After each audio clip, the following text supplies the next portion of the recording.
안녕하십니까. 대구 경북 강서단 10월 원래 사회를 맡은 김용석입니다. 코로나19 사회적 거리 두기로 밴드 어플 생중계를 병행하면서 진행하게 되었습니다.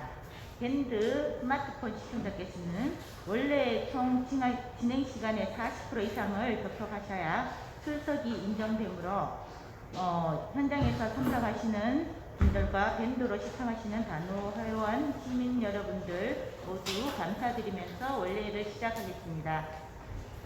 자, 그럼 지금부터 대구 경북 강서단 10월 원래를 거수레로 시작하겠습니다. 모두 자리에서 일어나 주십시오. 거수.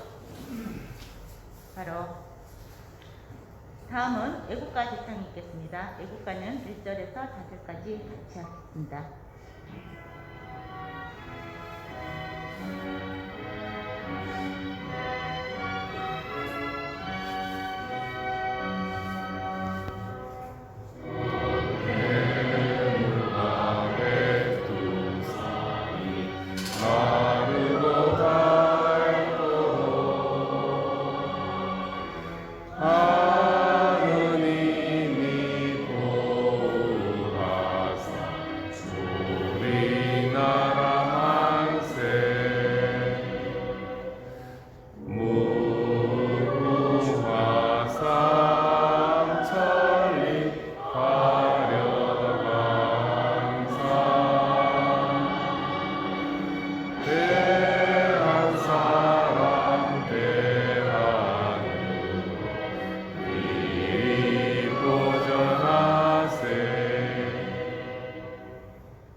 약법을 낭독하겠습니다. 황사란 약법. 오랜 전통을 가진 우리 민족이 발전적인 민주사회를 이룩하려면 먼저 국민 각자가 올바른 정신적 자세와 왕성한 구호 의욕을 가져야 한다. 이러한 정신적 자세는 정치, 경제, 교육, 문화 등 사회 모든 분야의 여건의 변화에 영향을 받나 사람은 또한 환경 개선 창조하는 원동력을 가졌다. 그러므로 민족을 부흥시키려면 참되고 진취적이며 합동적이고 용기 있는 일꾼들이 민족적 사명감을 가지고 실천 봉사하여야 하며 이런 일꾼의 양성을 위한 의식적이고 계속되는 노력이 필요하다. 이는 부산 안성호 선생이 주창한 구국 이념으로서 민족을 살리는 참된 기림을 확신하는 우리는 자신의 사회적 직무와 위치에 구애되함이 없이 흥사단 운동에 평생을 바치기로 이해해주면 한다. 목적: 우리 단의 목적은 물질력형으로 생명을 살면 생이남녀를 단합하여 정의를 전파하며 적, 세, 지, 삼육을 동맹 수련하여 건전한 인격을 지으며 신성한 단체를 이루어 우리 민족 분도의 번영의 기초를 수립하는 것이다. 5대 공약.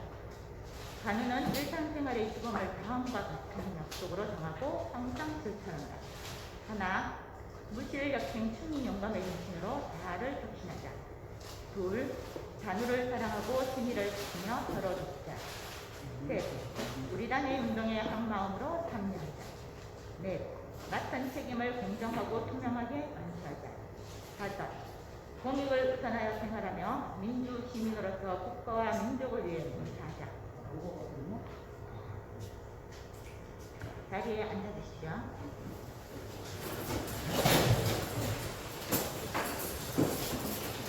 다음은 이정현 전님께서 조사의 말씀을 낭독하겠습니다.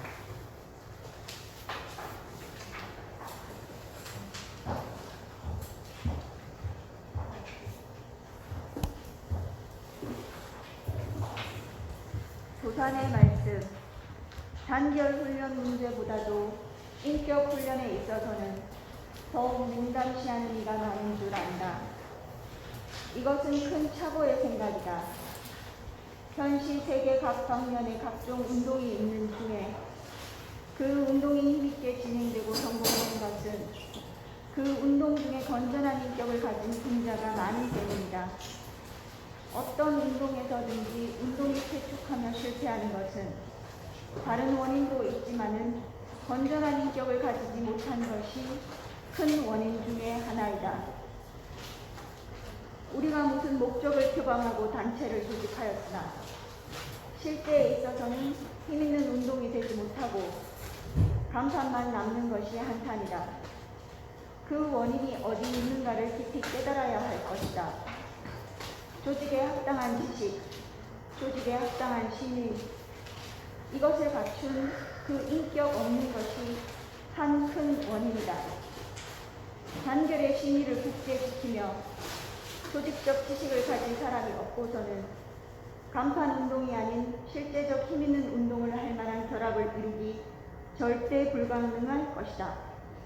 그런즉 우리가 고해를 벗어나고 활로로 나아가기 위하여 할 일이 여러 가지이지만은 제군이 인격 훈련과 단결 훈련이 큰 관계 있는 것을 깊이 깨닫고 나는 오늘부터 인격 훈련과 단결 훈련을 진심으로 노력하겠다는 결심을 가지기를 바란다.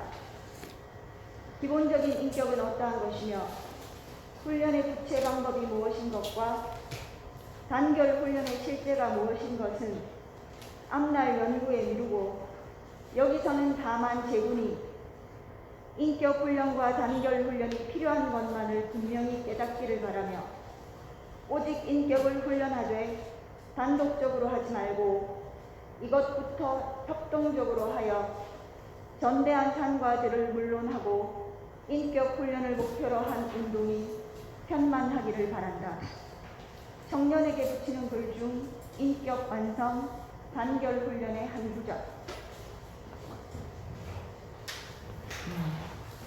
3분 스피치는 생략하고 바로 김성수 대표님의 인사 말씀이 있겠습니다.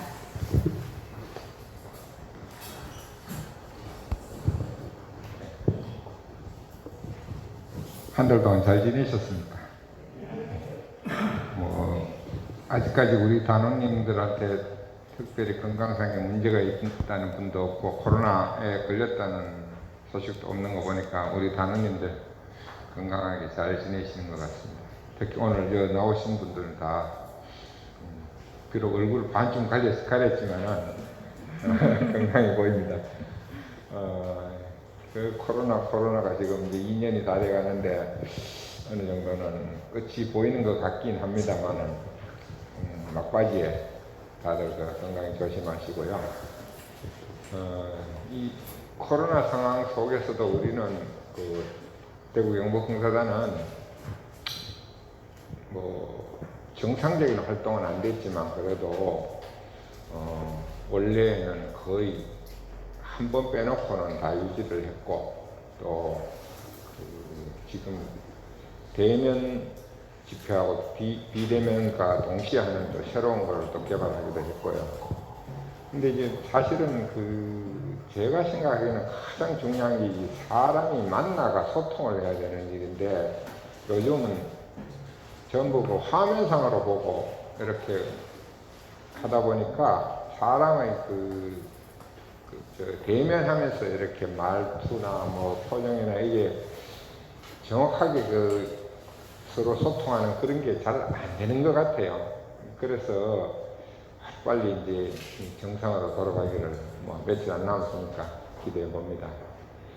오늘 강의해 주실 분은 우리 영남대학교의 독도연구소의 교수님이신데 이 독도를 우리가 지킨다는 문제는 우리 흥사단의 원래 이념하고도 굉장히 일치하고 또 흥사단과 대구 영국 흥사단에도 독도를 수호하기 위한 많은 운동들을 해왔고 한 몇 년 전에는 대구 백화점 앞에서 또 제보성 옆에 공원에서 중앙공원에서 대대적인 행사도 여러 차례 해왔습니다. 오늘 또 이렇게 새롭게 교수님 모시고 또 다른 우리가 알고 있는 범위를 넘어선 또 새로운 지식을 얻게 되면 우리가 왜 독도를 지켜야 되는지 이런 거를 좀 더 확실하게 알고 넘어갈 수 있을 것 같습니다. 예. 올해도 이제 다 끝나가는데 여러분 모두 건강하십시오. 감사합니다.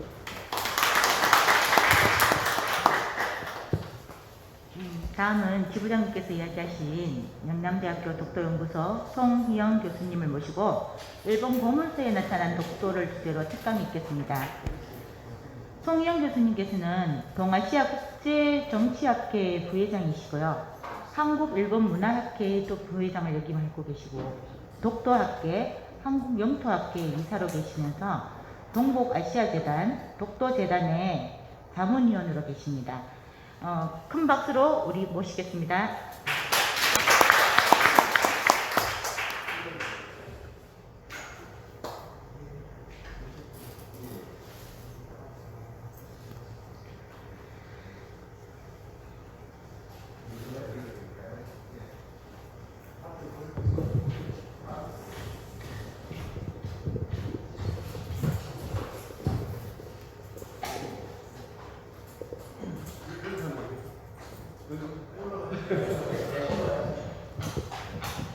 예, 반갑습니다. 영남대학교 독도연구소에 근무하는 송영입니다. 예, 이렇게 대구 영북 흥사단에 초청을 해주셔서 영광스럽게 생각하고 있습니다. 흥사단은 특히 독도 수호본부라고 해서 서울에 조직이 되어 있고 각 지부에 독도 수호대가 활동을 하고 있습니다. 그리고 대구 경북형 흥사단에서는 뭐 전시회다 무슨 그런 활동들을 많이 하시는데 과거에 우리 김상경 부회장께서 자주 또 우리 영남대학교에 있는 판넬 같은 거를 갖고 가셔가지고 전시회도 하고 여러 가지 행사를 한 걸로 알고 있습니다. 지난달에 여러분들 독도 갔다 오셨다면서요? 갔다 오신 분들 거기.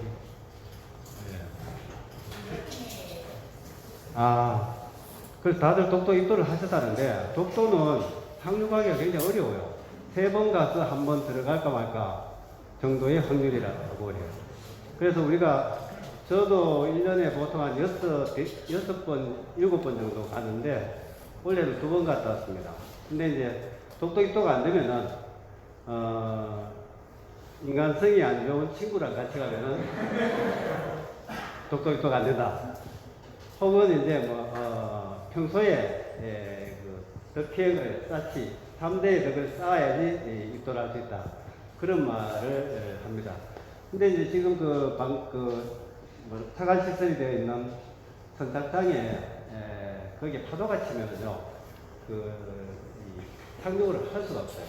그래서 지난번에 모 방송국의 방송 프로를 찍으면서 봤을 때는 제가 입도를 못했어요. 근데 저는 거의 입도를 했는데 입도를 번번이 가서 못하고 오시는 분들이 굉장히 많습니다. 근데 지난번에 행사단에서 갔을 때는 무사히 들어가서 아마 행사도 하신 걸로 알고 있습니다.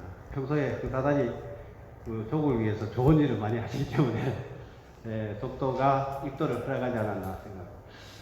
시간이 얼마 없는데요. 보통 제가 독도 강연을 가면 한 2시간 정도로 강의하는 것을 오늘 지금 한 35분 정도로 해야 될 것 같은데, 일본 공문서에 나타난 독도라고 해가지고 일본이 독도를 매년 3번 정도 도발을 해요.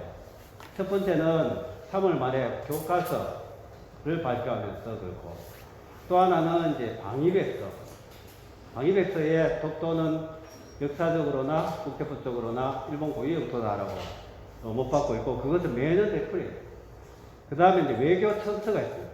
외교청서가 매년 새롭게 바뀌는데, 그때도 독도가 발표가 돼요. 그렇게 해서 한일 간에는 그때마다 우리나라에 있는 일본 대사관에 대사를 소환해가지고 이거 수정해라 라고 항의를 하는 일을 계속 되풀이하고 있습니다. 그 다음에 이제 우리가 또 경상북도가 독도를 관할하고 있기 때문에 10월 25일이 되면은 행사를 하거든요. 독도의 날이 언제죠? 10월 25일. 왜 10월 25일이죠? 대한제국 칙령 41호를 반포한 날이 10월 25일이에요. 근데 이제 법률적으로는 독도의 날이라는 건 없어요.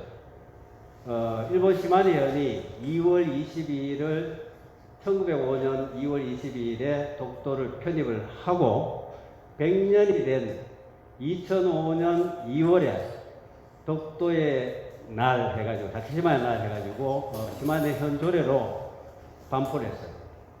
그러자 경상북도에서는 경상북도하고 시마네현하고는 과거에 자매결연이 되어 있어가지고요, 광역지방자치단체 사이에 공무원이 많이 교환이 됐어요.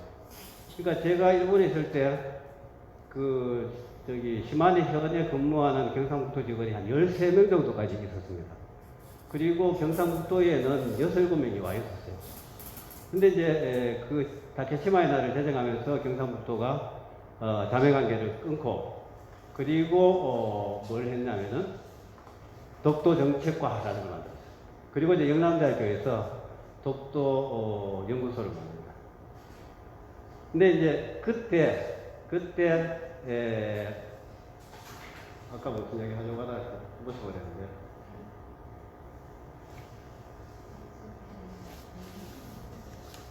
제가 오늘 코로나 2차를 맞고 약간 어리버리한 상태에 있어요. 네. 이따 생각하면 또 이야기할게요. 그래서 25일인데 25일이 되면은 그러니까 독도의 날이에요. 경상북도에서 일본이 독도의 날을 다케시마의 날을 만들었는데, 우리도 똑같이 독도의 날을 만들면은 똑같은 입장이 되지 않느냐 해가지고 우리는 독도의 달을 정하자 해가지고 경상북도 조례로 독도의 달을 정했습니다. 그래서 당연히 대한제국 칙령 41호를 반포한 날인 10월 25일이 독도의 날이라고 이야기하는데, 이 독도의 날이냐 대한제국 칙령의 날이냐 해가지고 막 독도 시민단체에서 막 싸우고 엄청 했어요. 그냥 독도의 날 해도 상관이 없는데, 그래서 일부 단체에서 뭐 독도 수호대, 독도 사랑 무슨 많습니다. 독도 관련 시민단체가 몇 개 되는지 아세요? 시민단체가 한 200개 돼요. 200개. 근데 자기들끼리 뭐 이거 하면 정부에서 돈을 좀 주나 봐요. 저는 잘 모르겠는데요. 근데 자기들끼리 막 싸움이 붙어가지고 최근에는 대한제국 칙령 반포의 날, 대한제국 칙령 기념일인가 하여튼 뭐 그렇게 이야기를 하는 걸로 이야기가 됐나 봐요. 그래서 우리 학술대회를 매년 10월 25일 전후에 학술대회를 한번 하고, 그 다음에 이제 2월 20일 다케시마의 날 전후로 일본의 그 주장을 반박하는 학술대회를 하는데, 이맘때쯤 10월달에 하는 학술대회에서는 시민단체가 자꾸 연락이 와요. 독도의 날 기념 학술대회 이렇게 쓰면은 독도의 날 아니다 그러고. 근데 어쨌든 간에 독도의 날이라는 것은 10월 25일이고 그 날이 대한제국 칙령 41호가 완포되는 날인데, 근데 내가 왜 대한제국 칙령 41호인가 하는 이야기 여러분들 아시죠?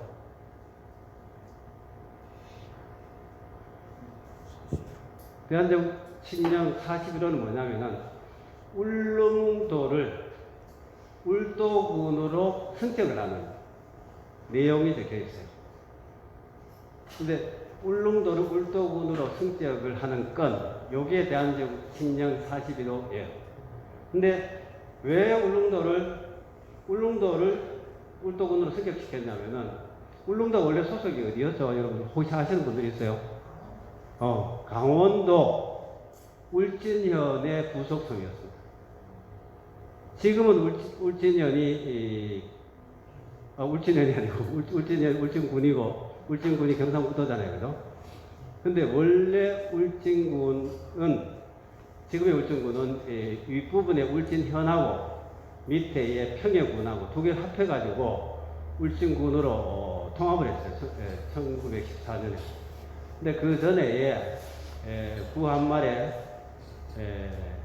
그 울진현에 소속된 울릉도를 군으로 승격을 시켜요. 왜 시켰냐면은 이 당시에 외인들이 울릉도로 엄청 많이 들어왔어요. 울릉도에 살았습니다. 지금의 도동항에 가보신 분들, 도동 가보시면은 큰 길이 있고 옆에 사이사이 길이 있는데, 그 시가지가 옛날 일본 사람들이 살던 구역 그대로예요. 뒤로 돌아가면은 일본의 벽산가옥이 엄청 많아요.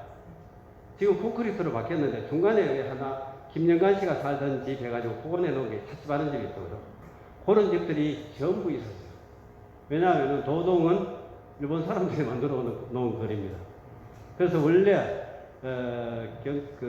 울릉도를 울도군으로 승격을 시킬 때에 군청이 폐하리 있다가 나중에 사람들이 많이 사는 도동으로 옮기는데, 어찌됐든 간에 이 외인들이 자꾸 쳐들어온 게 아니라 와가지고 거기서 살고 하니까 이대로 두었다가는 울릉도를 일본한테 뺏기겠다라는 걱정을 했어요. 그게 과거에 안녕복 납치됐던 시대도 그렇고 1880년 전후도 마찬가지고 1900년 이때도 마찬가지고, 그 일이 지금 해방 이후에 현재 똑같이 일본이 영유권을 주장하는 식으로 해서 되풀이되고 있는 겁니다. 근데 이제 울릉도에는 과거에 외적들이 많이 들어와가지고 울릉도에 사는 사람들을 길 안내를 시켜가지고 동해안에 노랄길을 엄청 했어요. 그래서 우리 역사를 배우다 보면은 경주에 가면은 분황사지 있죠. 그 다음에 저쪽에 간포 가는 무슨 절이죠? 가문사지. 이런 절들이 과거에 전부 외구들에 의해서 불탄 겁니다. 특히 분황사지 같은 경우에는 분황사지 지금도 그 동서남북으로 석상이 있는데 일본 쪽을 향해 있는 석상만 파손이 되어 있어요.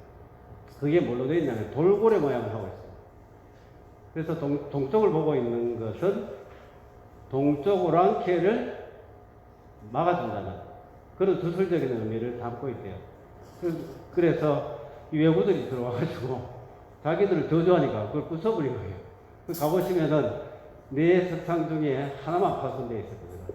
그 정도로 과거부터 이 울릉도는 외구들이 동해안을 노랗게를 하는 중간 거점이었어요. 그래서 세종 때도 그랬고 세종 때도 그랬고 이 계속 고려 말부터 해가지고 울릉도 주민들을 세워납니다. 본국으로 하다가 마지막으로 한 게 1417년 그러니까 태종 17년인데 그때 울릉도에 사는 사람들을 다 데리고 들어오게 됩니다. 그리고 난 뒤에 이제 수도사를 파견해서 정기적으로 수도를 하고 거기에 도망간 사람들을 다시 데리고 오고 이 작업을 언제까지 하냐면은 1883년에 사람들이 새로 들어갈 때까지 계속해요. 근데 460년 동안 성을 비워놨습니다. 근데 1883년에 왜 또 주민들을 이주를 시켰냐면은 비워놨더니 일본 사람들이 들어와가지고 집을 짓고 살기 시작을 했어요. 그리고 울릉도에 수산자원하고 산림장 같은 것을 채취해갖고 일본으로 가져가고 했기 때문에 그때도 이제 고종 때인데 이대로 뒀다가는 울릉도를 뺏기겠다라고 해가지고 육지에서 사람을 모집을 해요. 그래서 16호에 54명의 사람들을 모아가지고 울릉도 이주를 시킵니다. 그때부터 이제 본격적으로 울릉도에 사람이 살아요. 사는데 도종은 이미 일본 사람들이 거기 다 살고 있는 거예요. 근데 이것을 이제 외교적으로 돌아가도록 이렇게 했는데 다 철수하고도 다시 또 조금씩 야금야금 들어온단 말이에요. 그래서 1900년 시점에서 외인들이 들어온 숫자가 300명 가까이 돼요. 벌써 많죠. 근데 그래서 고종이 신령으로 내려갔고 울릉도를 행정 관할 구역으로 해야 되겠다 해가지고 강원도 울진영안에 부속품인 것을 강원도의 울도군으로 독립을 시켜갖고 승격을 시켜요. 그게 대한제국 칙령 40입니다. 그리고 울도군의 그 군청은 태아리에 두고 그 다음에 울도군이 관할하는 구역은 죽도, 석도를 관할할까 이렇게 했어요. 거기 죽도라는 것은 지금의 대섬, 죽소도고 그 다음에 석도라고 거기에 독도라고 했으면은 지금 일본하고 이런 분쟁의 그 빌미를 제공하지 않는데 석도라고 되어 있어요. 원래 독도는 옛날 사람들이 독섬이라고 해요. 독섬. 독섬이 이 돌섬이라는 뜻입니다. 근데 거기 독도라고 되어 있으면 이상이 없는데 독섬을 식량에는 훈으로 훈차해가지고 석도라고 적어놓고 사람들은 그것을 독도라고 적었단 말이에요. 그러니까 뭐 외로운 섬, 뭐 독도, 뭐 고독한 섬, 독도 그런 의미 전혀 아닙니다. 독섬, 이게 바위섬이라는 뜻의 독섬인데 이것을 그 한자를 따오다 보니까 홀로 독자를 갖고 온 거예요. 독의 의미는 없습니다. 근데 이제 이 대한제국 칙령이 석도예요, 이게. 근데 그것을 우리나라에서는 독섬이라고 부르고 독도라고 적는다. 간혹 석도라고도 적는다. 이렇게 설명한단 말이에요. 근데 일본은 납득을 못하겠다는 거예요. 아니, 독섬을 언제는 독도라고 하고 언제는 석도라고 하고 다른 용례가 있느냐? 서해안에 들어있긴 있는데 별로 없어요. 근데 이 관리가 독섬을 자기 딴에는 이제 생각을 해서 이제 돌석자, 독이니까, 독이 돌이란 뜻이니까 그렇게 했는데 독섬이라고 부르고 독도라고 기대를 한 것은 서해안에 굉장히 많습니다. 친한 앞바다부터 해가지고 고흥 앞바다에 있는 작은 섬들이 지금도 독섬이라고 부르고 한자로 요즘 한자가 안 쓰지만 독도라고 적어놓은 섬들이 있는데 학자에 따라서는 그게 한 5개 정도, 많게는 한 8개 정도의 사례가 있답니다. 근데 그게 석도였으면 더 좋은데 석도는 유일하게 대한제국 칙령이 만든 거예요.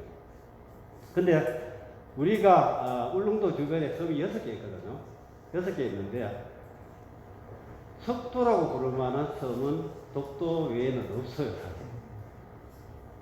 앞에 저 대섬이 있고 이쪽에 관음도가 있고 한데 관음도에도 위에 막 숲이 무성하단 말이에요. 그 다음에 대섬 죽소도 우리 요즘 죽도라고 부르요. 죽도 위에도 관음죽이라고 해갖고 해당죽이 낮은 그 대나무가 있어요. 산죽인데 그놈들이 무성하고 해요. 근데 그것도 돌섬이라고 독섬이라고 부르기에는 적당하지 않습니다. 근데 일본 사람들은 이 석도는 관음도다, 뭐 죽도다, 뭐 다른 저 삼천함 뒤에 있는 바위를 이야기한다라고 해가지고 왜곡을 하는데 이 석도가 독도인 것은 맞습니다. 근데 그게 다른 데에서도 독도를 석도라고 적어야 되는데 대한민국 신령에만 적혀 있다. 그게 우리의 아킬레스건이라고 할까요? 근데 이제 그 사료를 찾기 위해서 연구자들이 엄청 노력해요. 근데 아직까지는 발견되고 있지 않습니다. 근데 이야기가 삼투부를 자꾸 새는데 이 내용이 엄청 많은데 일본 그 외무성의 다케시마라는 홈페이지에 보면 이렇게 되어 있어요. 독도는 역사적 사실에 비춰봐도 국제법상으로도 일본 고유의 영토다. 한국이 불법 증거를 하고 있는데 이것은 국제법상 근거가 없이 행해지고 있는 불법 증거이며 이 불법 증거에 근거해서 독도에 대해서 실시하는 어떤 조치도 법적인 정당성을 가지는 것이 아니다. 이렇게 해놓고 10포인트를 일본 땅인 이유 10가지를 이렇게 실어놓고 있어요. 굉장히 일본은 치밀하고 계획적으로 이렇게 접근을 하고 매년 독도 도발을 함에 있어도 수위를 조금씩 높여갔는데 그게 지금 거의 완성이 됐어요.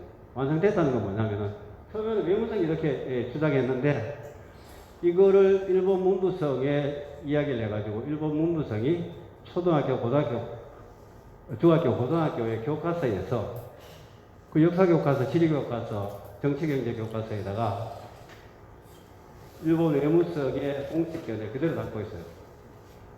역사적으로나 국제법적으로나 일본 고유의 영토인데 현재 한국이 불법 증거하고 있다라고 교과서에서 기술을 해서 가르치게 하고 있어요.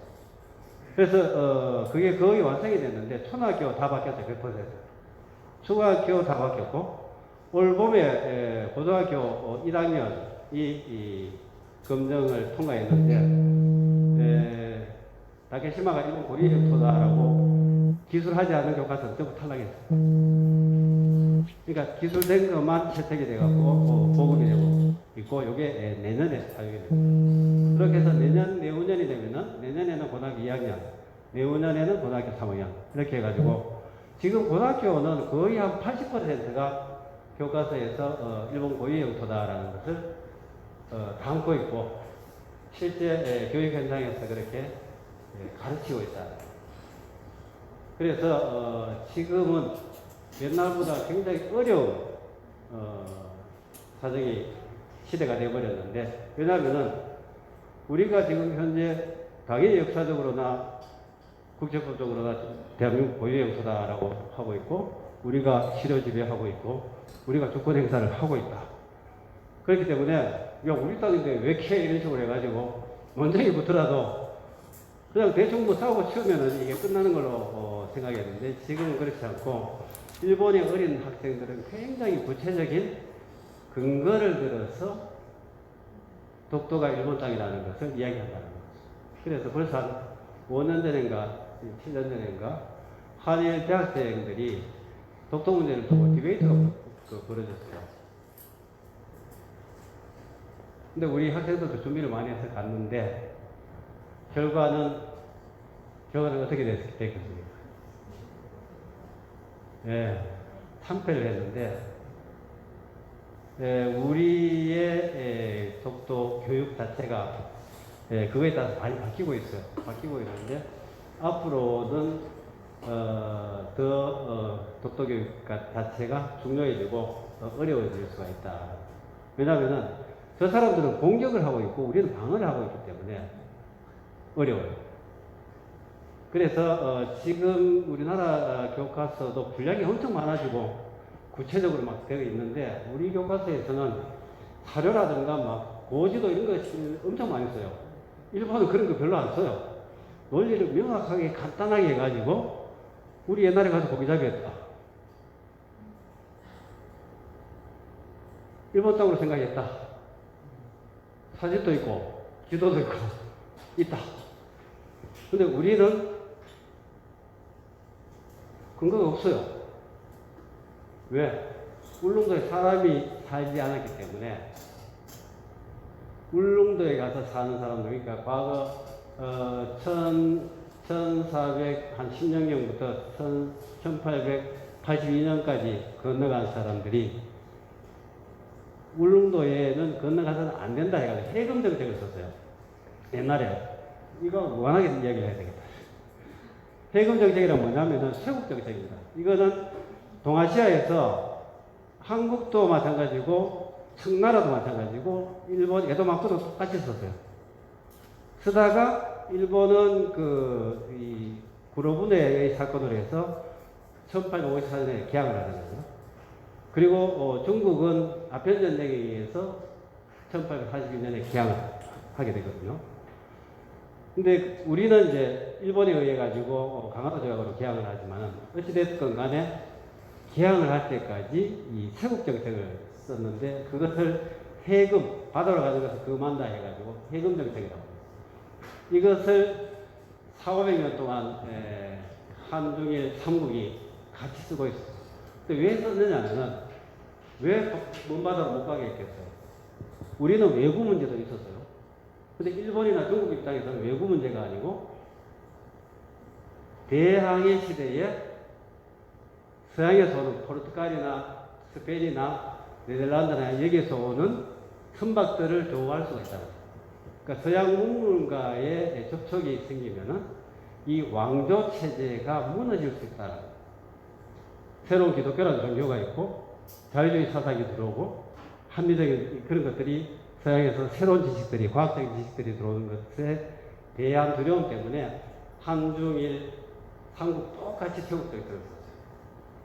그래서 저기는 울릉도는 해금의 땅이에요. 우리나라 남쪽에 해금을 한 데가 많아요. 예를 들어서 2년 전인가 우리 거문도 사람들이 막 울릉도를 엄청 많이 갔었기 때문에 거문도 조사를 한 2년 동안 다녔는데 그때 이제 거문도에 관한 이제 자료를 좀 찾기 위해서 완도에 왔어요. 완도 하면 뭐가 유명하죠? 전복이요. 그때 싸진 않더라고요. 전복은 엄청 많던데 전복 팔아가지고 양식해갖고 엄청 거기 돈을 벌어갖고 완도가 엄청 번화하더라고요.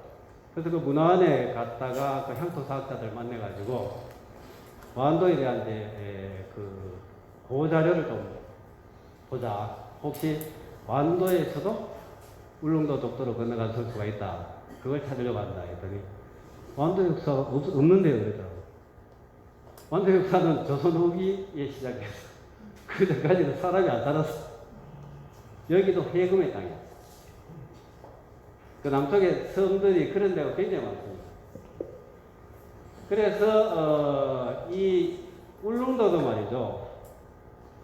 거의 460년 동안 피어놓은 동안에 17세기에 일본의 도토리현에 그 요나고라는 곳이 있는데 요나고에 어민들이 가서 우연히 갔는데 보니까 사람은 없고 나무가 엄청 큰 나무들이 있고 그 다음에 바닷가에서 이렇게 보니까 전복이 지천으로 깔려있더래요. 그래서 일본 기록에 보면은 거기 가서 대나무 있죠. 원래 다케시마라는 거는 울릉도를 다케시마라고 했거든요. 울릉도 대죽이 많았기 때문에 그 대죽을 하나 잘라가지고 물에 이렇게 담가 놓으면은 거기에 전복이 손바닥보다 더 컸대요. 일본 기록에 보면. 근데 그걸 다케시마 아위라고 해가지고 에도마쿠에 막 진상타고 했었는데 이런 것들이 대나무 그 가지에다 다닥다닥 붙하고 건져냈는데 이것을 채취하니까 한 소쿠리가 됩니다. 그래서 여기를 와서 전복을 잡고 나무를 벌채해 가면은 돈을 벌 수 있겠구나 해가지고 이 사람이 자기 본국에 돌아가서 위에 자기를 다스리는 영주한테 간청을 해요. 제가 동해바다에서 이 풍랑을 만나갖고 난파를 했는데 어떤 섬에 도달했습니다. 근데 그 섬이 다케시마라는 섬인데 일본은 다케시마라는 섬이 울릉도라는 알고 있었어요. 그래서 울릉도라고 하기도 하고 기죽도라고 하기도 해요. 근데 이 사람은 울릉도도 아니고 기죽도도 아닌 다케시마라는 섬, 죽도라는 섬을 발견했는데 거기에 목재가 나름대로 목재가 있더라. 왜냐하면 500년 동안 사람이 안 들어가고 자연적으로 컸으니까 엄청 울창했을 거 아니에요. 거기 나무를 걸치오면은 돈을 벌 수 있고, 그 다음에 바다를 보니까 전복부터 해가지고 방어 같은 것들이 엄청 이렇게 다니더라. 그래서 저를 이 죽도에 건너가게 해달라. 해가지고 에도마쿠에 이제 그 허가를 받아가지고 70년 동안 이 울릉도를 건너요. 근데 울릉도에는 이 조선 사람들이 있기는 있었는데,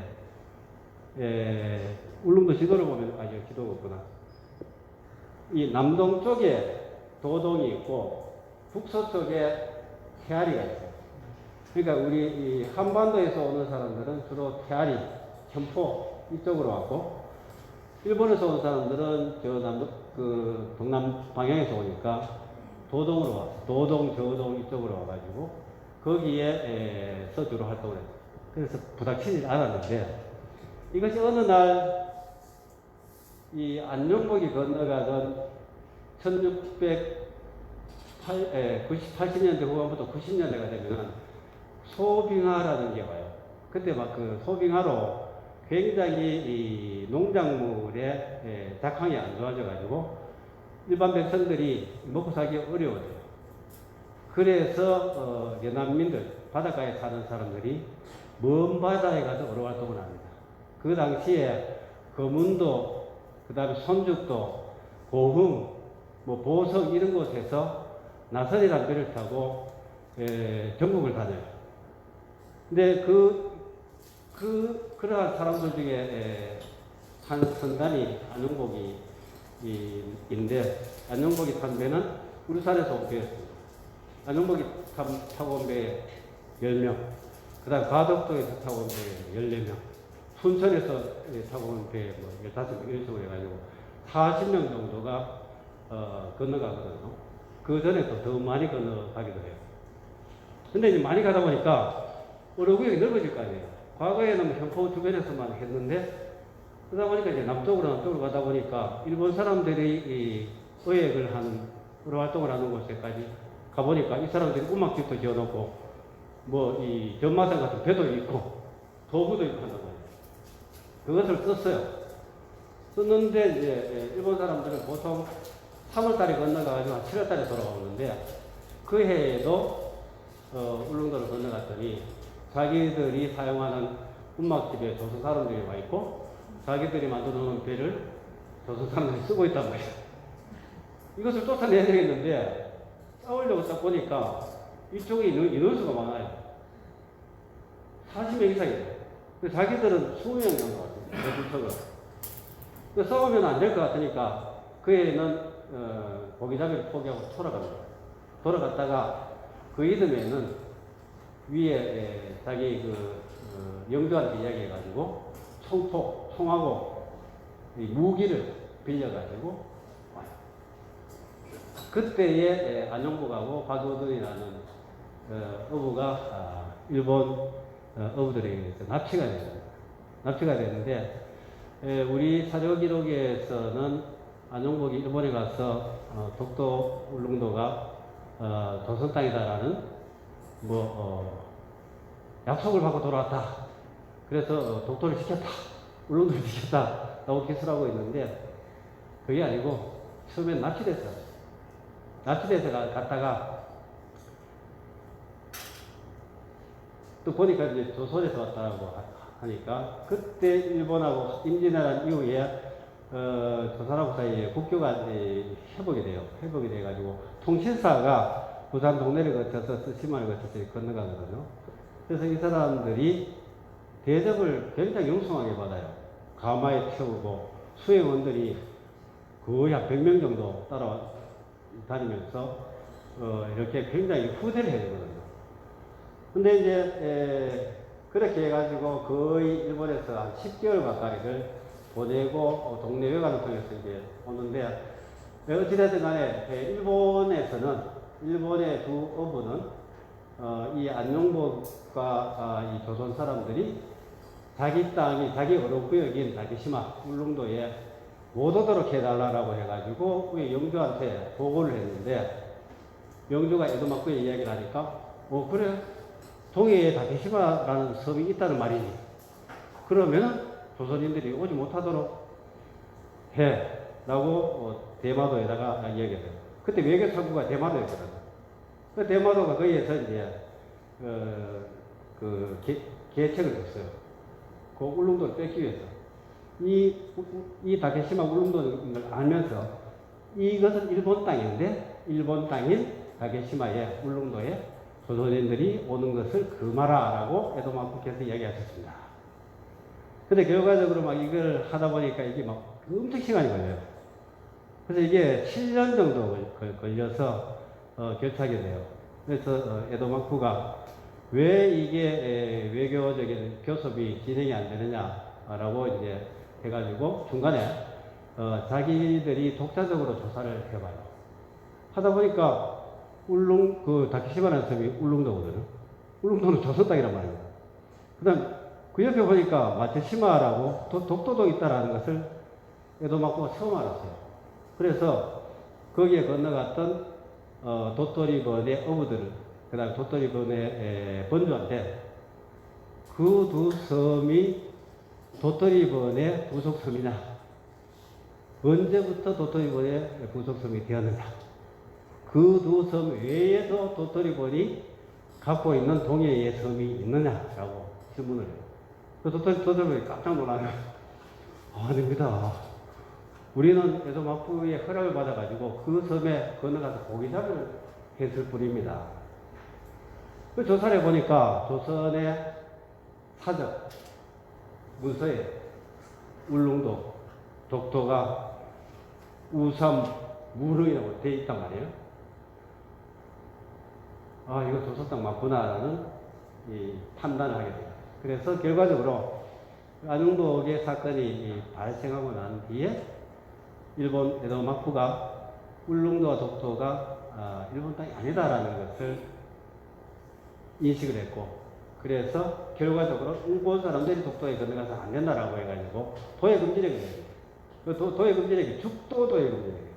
그래서 다케시마 도해금지령인데 이 다케시마라는 것은 독도가 아니라 울릉도입니다. 독도는 그때 송도 마츠시마라고 해요.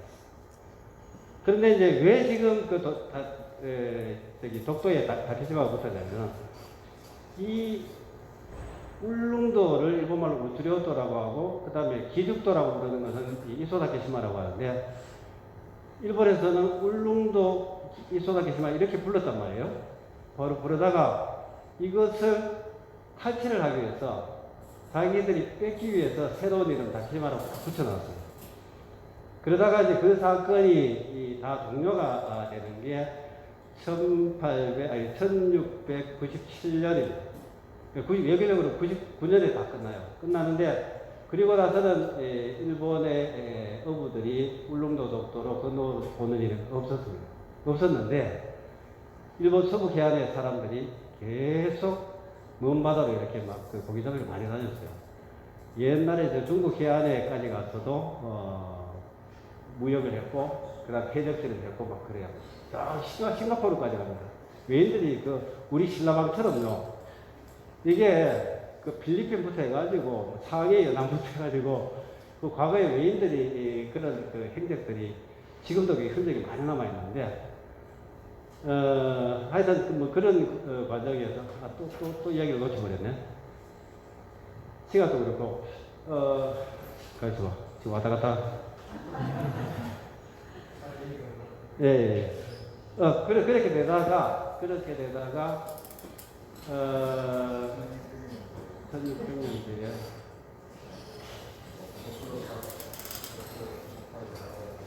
못 가게 해서, 다 끝났어요. 끝났는데, 1800년대 들어오면은 일본이 1854년에 개항을 하거든요.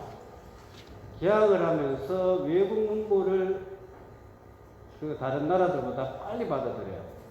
드리면서 한 게 뭐냐면은 하나는 부국이고 하나는 강명이에요. 근데 부국 강명을 하기 위해서 영국, 독일, 미국과 같은 데에 이 사무라이들을 유학을 보내요. 1년, 2년 단기적으로.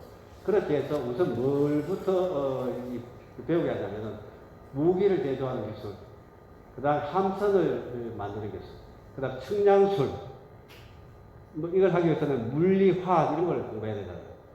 이 사람들이 가서 맨날 한참을 보다 우리 선비들처럼 일본 사무라이는 칼만 잘 쏘는 게 아니고 공부도 하고 이것도 하고 다 합니다. 우리나라 사람, 그 선비들은 그냥 공부만 하지만은 근데 이거 하는 사람들을 갑자기 내보내갖고 막 물리하고 이런 거를 배우게 했단 말이에요. 그렇게 들어온 사람들이 우리가 잘 아는 이토 히로부미 같은 그 1세대 유학자들이에요. 그렇게 해서 이제 근대화를 해가는 한편 일본 국내에서는 일본 국민들이 그 해외로 많이 막 개별적으로 막 가요. 그렇게 해서 울릉도를 다시 이렇게 사람들이 건너오는데 일본 입장에서는 대륙으로 왜 부국강병을 했냐면은 중국과 같은 똑같은 일을 겪지 않기 위해서는 일본 스스로가 강해져야 된다. 그리고 유럽 국가들의 어떤 식민지 점령 같은 것들을 배워가지고 스스로 막기 위해서는 자기들 방어선을 조선반도와 만주로 해가지고 넓혀야 된다라고 해갖고 조선반도와 만주로 건너가는 교두보로서 가장 중요한 게 대마도는 이미 일본 땅으로 되어 있으니까 중요한 게 울릉도였어요.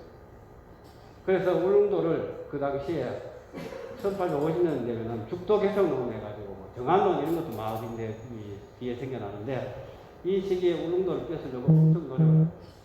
왜? 그때는 사람이 살지 않았거든요. 그렇게 해서 울릉도에 사람을 다시 건너가게 하는데 왜냐하면 1870년대 말에 수토사를 조정해서 보냈는데 갔더니 막 이 외인들이 있는 거예요. 외인들이 한 200명, 300명 있단 말이에요.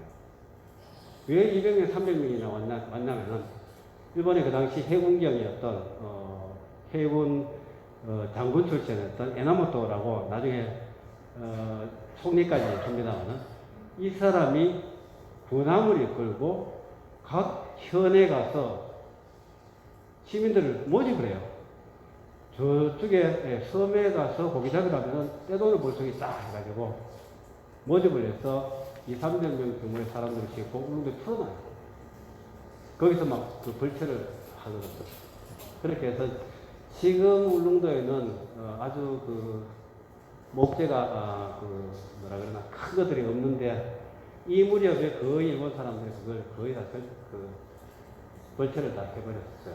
그리고 현재도 일본의 중요한 그 사찰이나 이런 데 가면은 울릉도의 목재를 가지고 지어놓은 집들이 그대로 남아있습니다. 예를 들어서 이제 교토에 가면은 홍간지라는 집이 있어요. 홍간지가 니시홍간지, 히가시홍간지가 있는데 니시홍간지에 있는 그 금당 가운데 건물.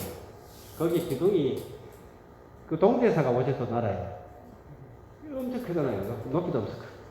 그 사람들이 목재가 울릉도에서 갖고 와서 운반해서 중수를 했어요. 많이 남아있습니다. 근데 그 정도로 그런 곳이었다. 아이고, 뭐 생선 수술하다 보니 시간이 거의 다 가는데, 이거 다 생략하고요. 다 생략하고. 왜 일본이 자꾸 도발을 계속 하냐면은, 정기적으로 도발을 해야 돼요. 안 하면은, 일본 입장이 곤란해요. 왜? 여기 보십시오. 요게 뭐냐면은, 김대중 정권 때에 신한일업협정이라는 걸 맺었는 거 아시죠? 1998년에. 근데 그때 맺을 때에 우리가 어떤 상황이었냐면 IMF로 국가가 부도나게 됐어요. 왜? 우리나라에 있는 자본이 외국으로 다 빠져나가고 그래서 다른 외국의 무역에 대한 결제를 해줘야 되는데 달러로 결제를 해야 될 거 아니에요. 달러가 하나도 없는 거예요. 그래서 일본한테 우리 지금 돈이 없으니까 돈 좀 빌려줘 라고 이야기를 하니까 일본이 입대다 해가지고 한일 국교 정상화 때 맺었던 한일 어협정을 일방적으로 파기를 해요. 이거 한쪽에서 파기를 하면 무효가 되거든요. 다시 협상을 시작하자 해가지고 해서 결정난 게 이겁니다. 그게 뭐냐면은 요 파란 선에 들어가는 영역은 한일 중간수역이라고 들어가는데 공동수역 혹은 잠정수역 이런 말도 써요. 이거 뭐냐면은 경제적인 개념인데요. 요 보면 요쪽에는 한국의 어선만 어업 활동을 할 수 있고 이쪽은 일본의 어선만 어업 활동을 할 수 있어요. 근데 요 한일 중간수역 여기는 일본 배와 한국 배가 같이 고기잡이를 할 수가 있어요. 근데 문제는 뭐냐면은 독도가 이 중간수역 안에 들어가 있어요. 왜? 우리 다케시마 우리 영토라고 주장 안 할 테니까 어협정을 맺는 시점에서 한국도 다케시마를 내두고 울릉도하고 오키섬 사이에 있는 중간 영역을 한일 공동수역으로 하자라고 해서 도장을 찍은 거예요. 단 현재 독도는 한국이 지배하고 있기 때문에 요 독도 주변의 20회리는 우리가 접근하지 않도록 하겠다. 근데 이 근처까지는 와요. 근데 요게 이렇게 되어 있는데 계속 도발을 하는 이유는 도발을 하지 않으면은 울릉도와 독도가 당연히 한국 땅이기 때문에 일본하고 한국 사이에 지금은 공에 비슷한 개념으로 되어 있는데 언젠가는 여기까지가 우리 바다, 여기까지가 니네 바다 하는 식으로 바다의 경계를 정해야 돼요. 근데 국토 같은 경우에는 뭔가 이게 산맥이나 강이나 이런 걸로 해갖고 나눠야 되잖아요, 명확하게.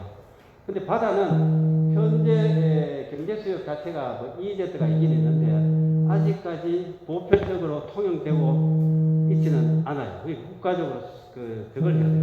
근데 이제 EEZ에다가 중간에 남는 부분이 있을 경우에 중간선을 설정을 해요. 그러니까 가장 가까운 우리의 섬 혹은 땅, 그 다음에 가장 가까운 저쪽의 섬 혹은 땅에서 중간 지점까지 해가지고 거기에 선을 딱 그어요.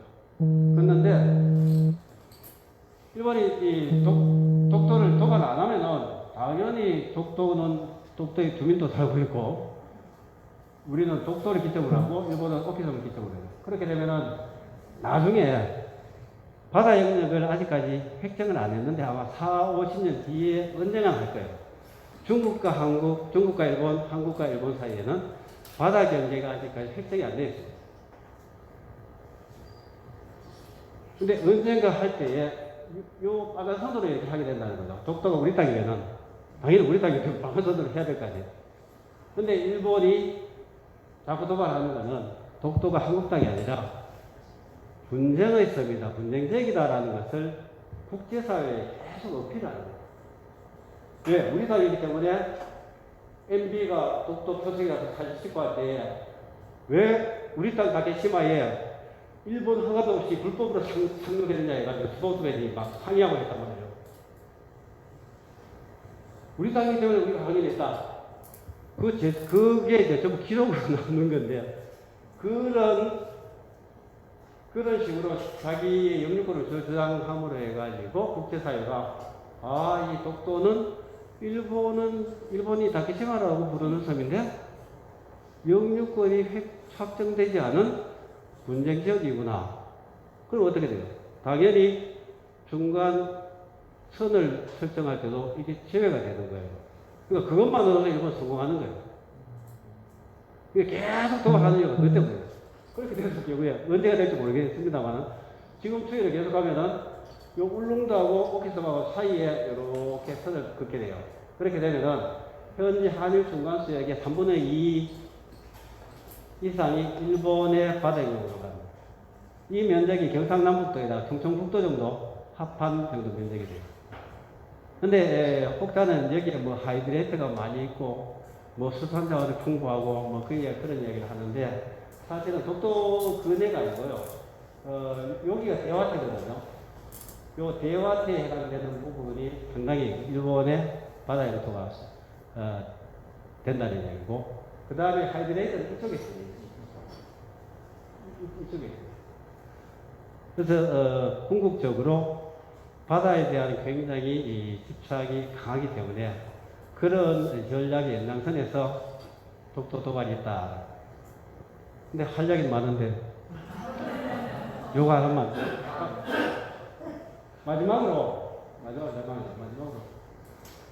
하나만 포인트만 말씀드리겠습니다. 우리 강연가는 이 이야기 다시 하는데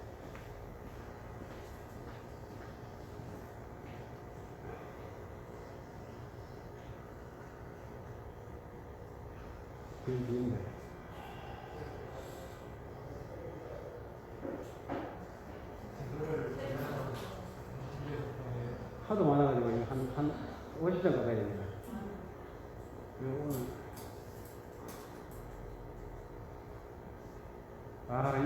일본 사료 이야기는 안 했네.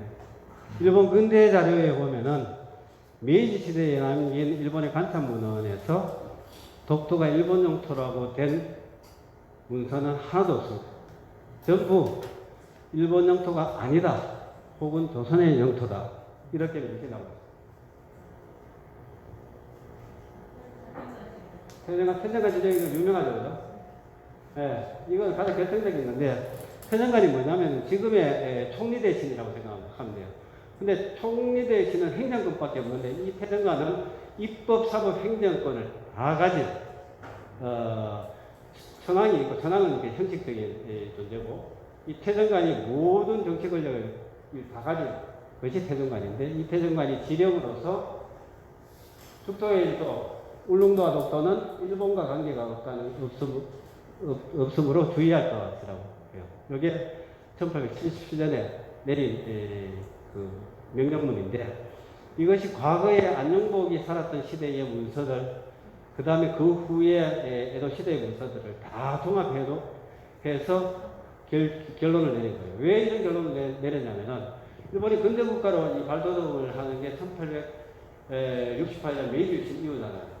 근데 메이지 유신부터 1885년까지 뭘 하냐면은 정치 제도를 견제하고 학제를 견제하고 사회 시스템을 근대화시켜요. 근데 그 전에는 영주국가가 지배하던 것을 중앙집권국가로 바뀌었단 말이에요. 근데 그렇게 바꿈으로 해가지고 일본에 세 가지가 바뀌어요. 성이 없던 것이 성을 만들어요. 그 다음에 육식을 하는 육식을 하고, 그 다음에 우리도 두 끼밖에 못 먹었는데 일본은 옛날에 한 끼밖에 못 먹어요. 그냥 한 끼. 근데 이 1~3식으로 바뀌어요. 이 시기에 중앙집권국가가 되다 보니까 자기 나라가 직접 관리를 하기 위해서 성을 만든 거죠. 왜냐하면 옛날에 요 대구에서 하는 길동이, 개동이 뭐 이렇게 하면 대구에서 나는데, 이게 범위가 넓어지면은 서울에도 개똥이 있고 전천에도 있고 뭐 엄청 많을 거 아니에요. 그래서 그 개똥이가 어떤 개똥이냐라는 것을 구별하기 위해서 성을 만들어요. 그래서 일본의 성이 30만 개 되는데 30만 개입니다. 우리나라 성 몇 개인지 아세요? 300개. 300개밖에 안 되는데 일본은 30만 개. 그래서 늦게 만들었는데, 늦게 만든 거 우리도 마찬가지지만 고려 후기에 일반 서민들의 성을 다 가지게 되는데, 이것은 세금을 징수하기 위한 것. 또 하나는 병역, 부역을 위해서. 일본이 비로소 이때에 호구 조사를 하고 성을 주고 하면서 토지를 조사해야 될 거 아니에요. 그럼 일본 땅의 영역이 어디까지인가를 조사를 하다 보니까 시마네 해안 앞바다에 이 울릉도와 독도가 있거든. 그래서 시마네 저 두 개의 섬은 어떤 섬이냐, 시마네 해안의 땅으로 넣어야 되느냐 어떠냐 해가지고 질문을 해요. 그 시마네 해안에서 조사를 다 해가지고 이렇습니다. 이거 과거에 안녕국 시대에 조선 땅으로 다 판결이 난 것입니다. 어떻게 할까요? 우리 땅으로 집어넣을까요? 그러니까 태정관이 아니다고, 우리 땅 아니다. 조선 땅이다. 결론 다 난 거예요. 났는데 이제 1900년 되고 난 뒤에 이제 대륙으로 침략하려고 하다 보니까 울릉도는 실패했는데 독도가 또 필요하단 말이에요. 그래서 독도를 편입하고 그것이 지금까지 오는 거예요. 더 길어지니까 이 정도로 마치겠습니다.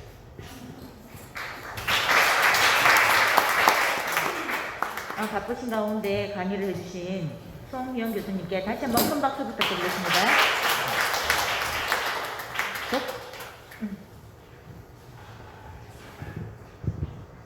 시간이 짧아서 좀 아쉽죠. 네. 또 우리가 모르던 부분 많은 이야기 하시다가 뒤에 중요한 거 놓칠 뻔했습니다. 네, 강의 잘 들었고요. 좋은 강의를 해주셨는데 흥사단이 가난해가지고 조금만 강의를 마련했습니다. 네.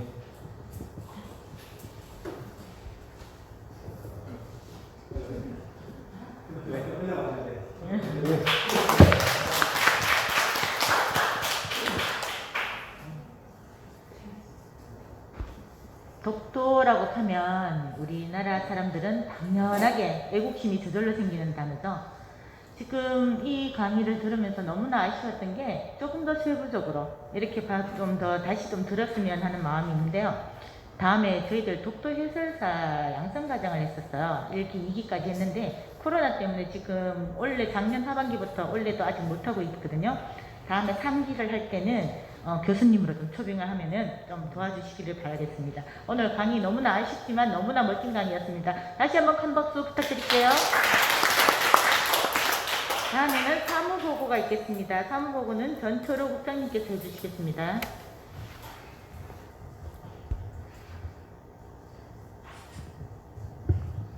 예, 안녕하십니까. 사무보고 드리겠습니다. 윤회학수 12페이지 한번 참조 부탁드립니다.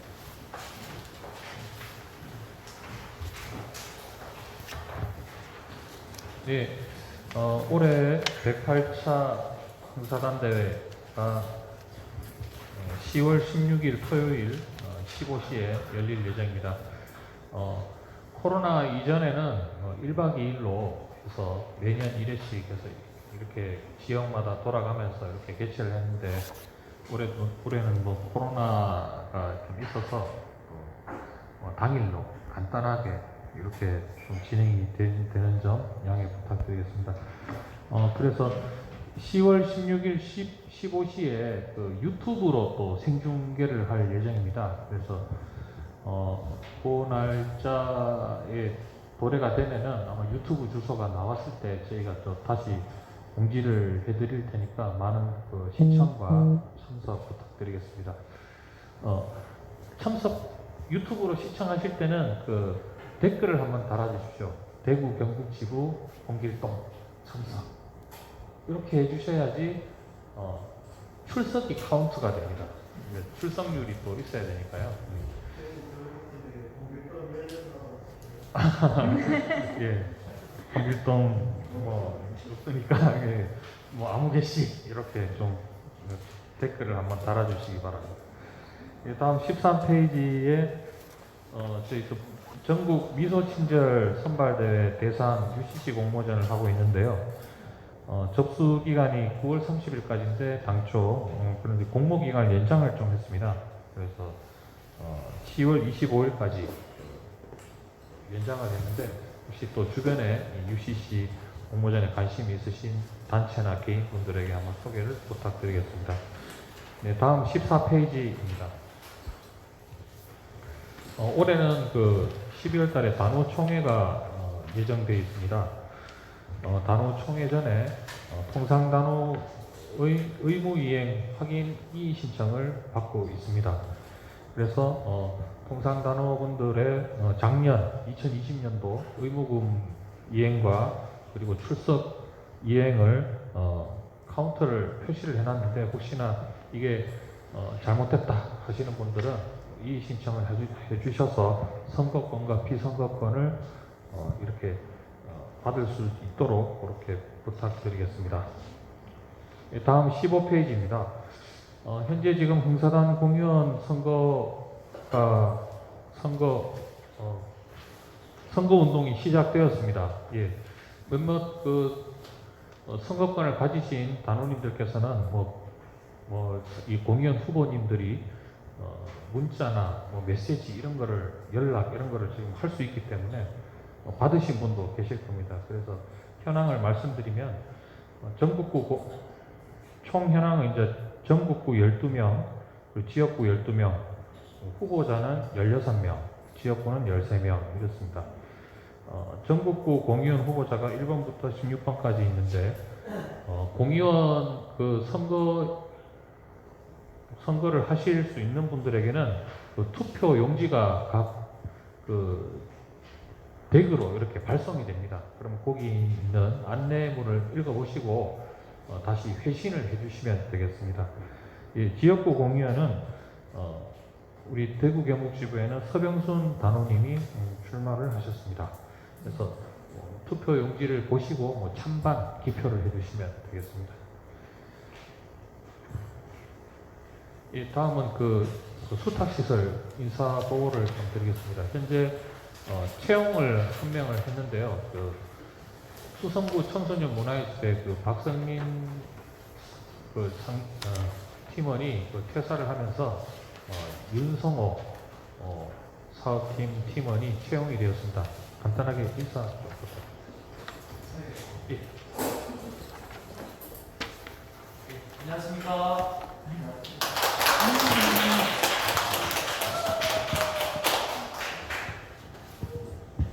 네, 안녕하십니까. 그 청소년 문화예지 청소년 지도사로 새로 근무하게 된 윤성호입니다. 먼저 이렇게 뜻깊은 자리에 참여할 수 있게 해주신 김성수 대표님과 그리고 단우님들께 진심으로 감사의 말씀을 드리겠습니다. 그리고 저희 수성구 청소년 복지 발전을 위해서 불철주야 땀방울을 흘리시는 저희 권희정 관장님과 그리고 저희 팀장님과 팀원분들께도 진심으로 감사의 말씀 드리겠습니다. 저도 앞으로 입사한 만큼 열심히 하도록 하겠습니다. 감사합니다. 네, 환영합니다.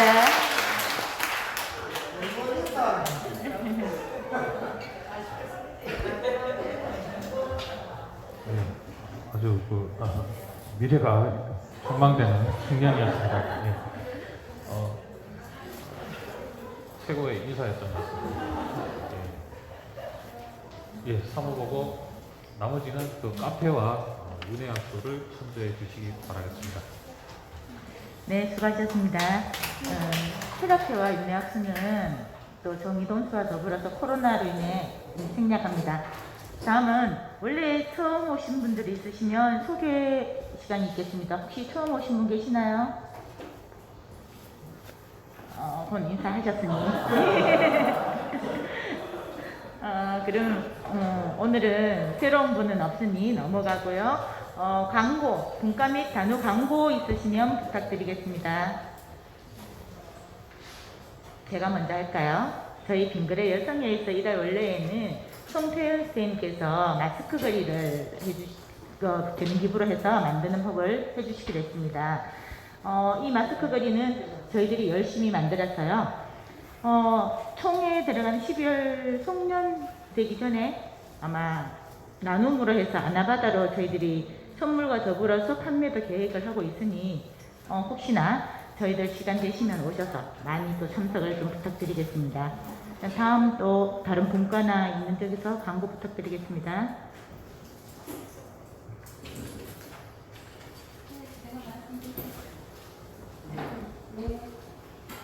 대형 독서 아카데미에서 안내드리겠습니다. 112차 대형 독서 아카데미가 10월 20일 7시에 풍사단에서 이루어지고 있습니다. 이번 달의 독서는 공정하다는 착각 마이클 샌들의 작품입니다. 발제해 주신 분은 김지욱 박사님으로서 예전에 대구 풍사단의 사무처장님으로 근무하셨고 지금은 국제보상운동의 기념사업에 다양한 사업을 주관하고 계십니다. 예전에 김지욱 박사님께서 정의란 무엇인가 역시 마이클 샌델의 작품을 갖고 한번 발제를 해주셔서 이번에도 또 시대적으로 공정에 대한 사고가 오르내리고 있기 때문에 또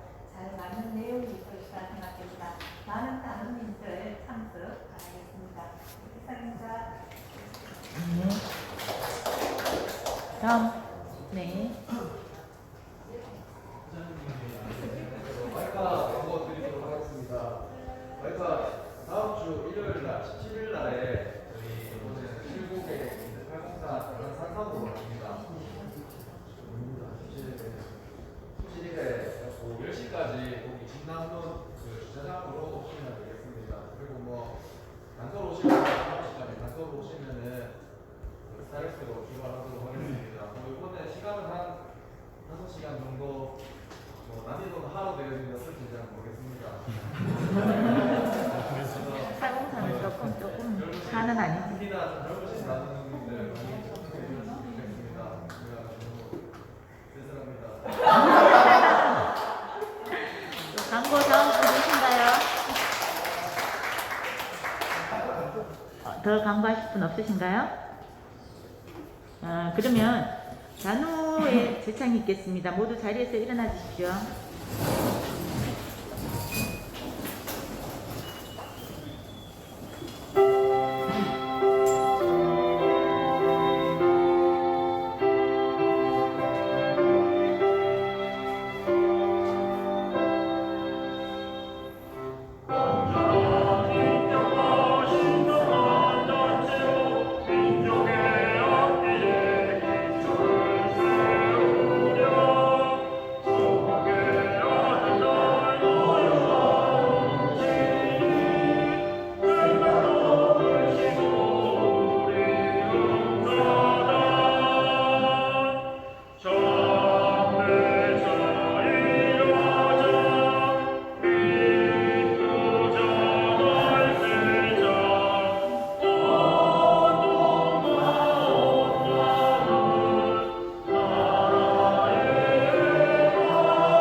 코로나19로 건강관리에 유의해 주시고요. 다음 달 11월 12일 금요일 원래에서 뵙겠습니다. 이상으로 모두 마치겠습니다. 거수 바로 수고하셨습니다.